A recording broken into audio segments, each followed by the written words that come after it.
Hello বন্ধুরা, welcome to my channel. আশা করি আপনারা সবাই ভালো আছেন, সুস্থ আছেন।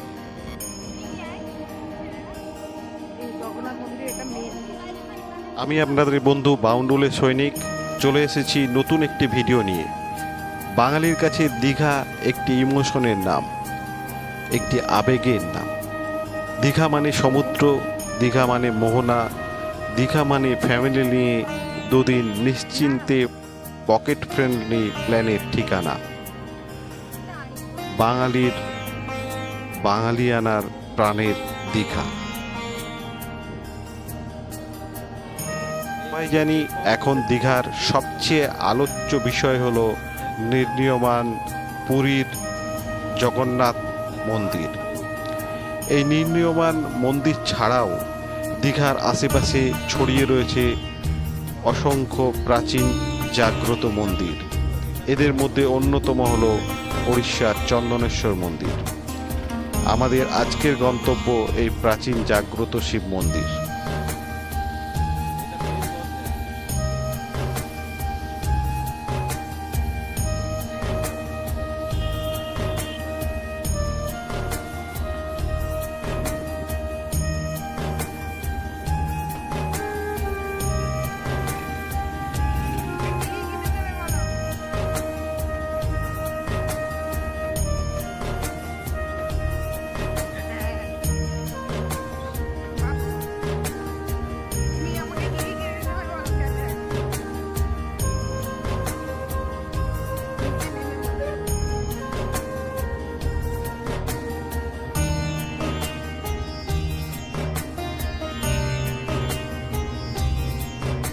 দীঘা থেকে মাত্র ৬ কিলোমিটার দূরে উড়িষ্যার চন্দনেশ্বরে অবস্থিত এই প্রাচীন শিব মন্দিরটি।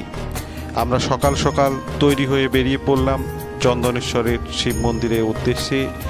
দীঘা মেন বাস স্ট্যান্ড পেরিয়ে আমরা এগিয়ে চললাম। পথে গোবিন্দজিউয়ের মন্দির পড়ে। মন্দিরটি খুবই সুন্দর। আমরা এই মন্দিরটিকেও পরিদর্শন করে নিলাম। আবার সেই মন্দির থেকে বেরিয়ে আমরা এগিয়ে চললাম বাবা চন্দনেশ্বরের মন্দিরের উদ্দেশ্যে।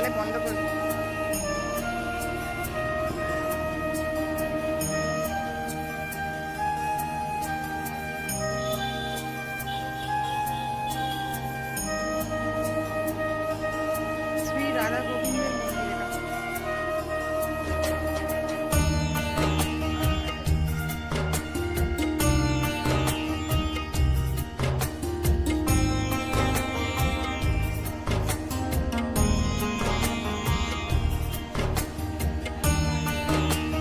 অবশেষে আমরা এসে পৌঁছালাম চন্দনেশ্বর মন্দিরে। তবে প্রথমেই আমাদের জেনে নেওয়া যাক মন্দিরটির কথিত ইতিহাস সম্বন্ধে। আজ বর্তমানে যেখানে চন্দনেশ্বর বাবার মন্দির অবস্থিত, অতীতে সেখানে ছিল গভীর হোগলা বন এবং জলাশয়। আর এর আশেপাশে ছিল তেলি জাতির অধিবাসীদের বাস। কথিত আছে এমনই এক তেলি পরিবারের গৃহবধূর নাম ছিল লক্ষ্মী। তিনি গৃহকর্মে নিপুণা না হওয়ার জন্য বাড়ির সবার কাছে চক্ষুশীল ছিলেন, কিন্তু তার দেবদেবীর প্রতি ভক্তি ছিল অগাধ। বাড়ির লোকেদের পরামর্শে ওনাকে বাড়ির গাভীগুলি দেখার দায়িত্ব দেওয়া হয়েছিল। এই গাভীগুলির মধ্যে একটি গাভীর নাম ছিল কপিলা। দেখতে খুব হৃষ্টপুষ্ট এবং খুব সুন্দর, কিন্তু সে বাড়িতে কখনোই দুধ দিত না। কেন এই দুধ দিত না তা খোঁজ করার জন্য একদিন কপিলা সঙ্গ নেয় গৃহবধূ লক্ষ্মী এবং তাকে অনুসন্ধান করতে করতে পৌঁছে যায় সেই গভীর হোগলা বনের মধ্যে। এবং সেখানে গিয়ে লক্ষ্মী দেবী দেখেন যে ওই হোগলা বনের মধ্য থেকে এক শিবলিঙ্গ মাটি ফুঁড়ে প্রায় উঠে এসেছে এবং কপিলা নিজের দুগ্ধ সেইখানে প্রদান করছেন এবং নিজের থেকেই সেখানে ফুল বেলপাতা ইত্যাদি বর্ষিত হচ্ছে। এই দেখে তিনি মূর্ছা যান এবং পরে সবাইকে এই ঘটনা বলেন। পরবর্তীকালে এখানকার যিনি জমিদার ছিলেন তাকে স্বপ্নাদেশ দেন বাবা চন্দনেশ্বর এবং তার ইচ্ছা অনুসারেই এই মন্দিরটি এখানে গড়ে ওঠে বলে কথিত বক্তব্য থেকে আমরা এই কথাগুলি পাই। চন্দনেশ্বর মন্দিরটির সঠিক নির্মাণ সময় কোথাও উল্লেখ নেই, তবে মন্দিরটির নির্মাণ শৈলী এবং শিলালিপির ব্যবহার দেখে মনে করা হয় এটির নির্মাণকাল মধ্যযুগে। এটি প্রায় 300 বছর বা তারও বেশি পুরানো। পরিবর্তিত সময়ে এটিকে সংস্কার এবং পরিবর্তন করা হয়েছে এবং কিছু সংযোজন করা হয়েছে আগত ভক্তদের সুবিধার জন্য।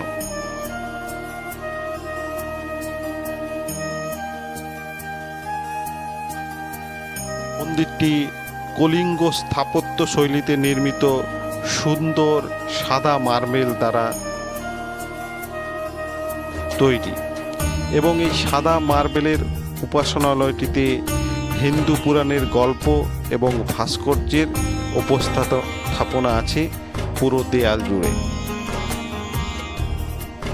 এখানে বাবা চন্দনেশ্বর হলেন স্বয়ম্ভু, অর্থাৎ মাটি ভেদ করে তিনি নিজেই উত্থিত হয়েছিলেন। তিনি এখানে মাটি থেকে প্রায় 18 ফুট গভীরে অবস্থান করেন। কালো পাথরের নির্মিত শিব মূর্তিটি সত্যি অপূর্ব।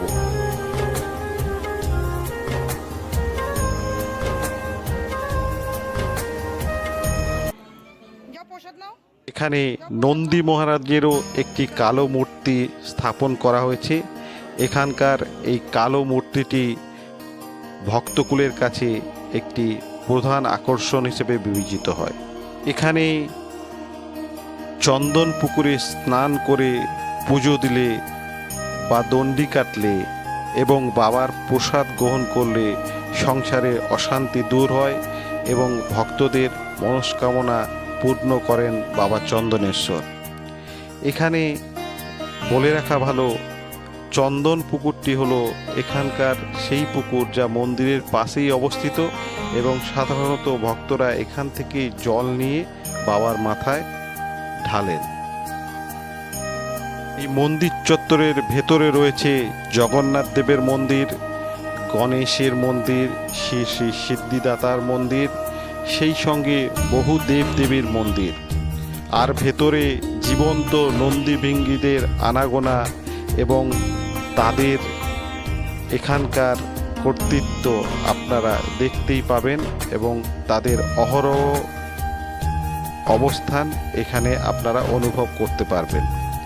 রামভক্ত হনুমানজিরও দেখা পেয়ে যাবেন এখানে।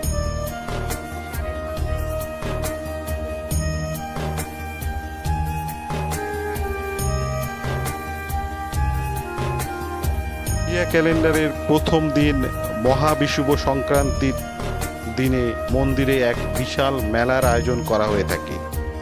এটি সাধারণত প্রতি বছর 14 এপ্রিল পড়ে। প্রায় কয়েক লক্ষ ভক্ত ওই দিন মন্দিরে উপস্থিত হন এবং উপোস করে পুজো দেন নিজেদের মনস্কামনা পূর্ণ করার জন্য। এই সময় প্রায় 13 দিন ধরে এখানে মেলা অনুষ্ঠিত হয়। দীঘা থেকে মাত্র 6 কিলোমিটার দূরে অবস্থিত এই চন্দনেশ্বর বাবার মন্দির পরিবার নিয়ে একদিন ঘুরে আসতেই পারেন। আর মনে ভক্তি থাকলে অবশ্যই পুজো দিয়ে নিজের মনস্কামনা বাবার চরণে নিবেদন করতে পারেন। এই রকম সুন্দর পরিষ্কার পরিচ্ছন্ন মন্দির অবশ্যই পরিবার এবং আপনার মনকে উৎফুল্ল করে তুলবে। উপরি পাওনা হিসেবে অবশ্যই পেয়ে যেতে পারেন জাগ্রত বাবা চন্দনেশ্বর মন্দিরের কৃপা, বাবা চন্দনেশ্বরের কৃপা, যদি মন থেকে ওনাকে স্মরণ করে থাকেন। বাবা চন্দনেশ্বর মন্দিরের বিষয়ক এই ভিডিওটি আপনাদের কেমন লাগলো তা অবশ্যই কমেন্ট বক্সে জানাবেন। বিষয়টি পুরোটাই কথিত গল্পের ওপর ভিত্তি করে তৈরি। আর যদি ভিডিওটি ভালো লেগে থাকে অবশ্যই লাইক এবং শেয়ার করবেন। আর যদি আমার চ্যানেলে আপনি নতুন এসে থাকেন অবশ্যই চ্যানেলটিকে সাবস্ক্রাইব করে দেবেন। বাবা চন্দনেশ্বরের কৃপায় সবাই ভালো থাকবেন এবং অন্যদেরও ভালো রাখার চেষ্টা করবেন। দেখা হবে আবার কোনো নতুন ভিডিও নিয়ে। ততদিন অবশ্যই ভালো থাকবেন। ভিডিওটি শেষ পর্যন্ত দেখার জন্য ধন্যবাদ। মাংকির কাছে যাবে চল চল দাদাভাই দেখবে চল চল আমাকে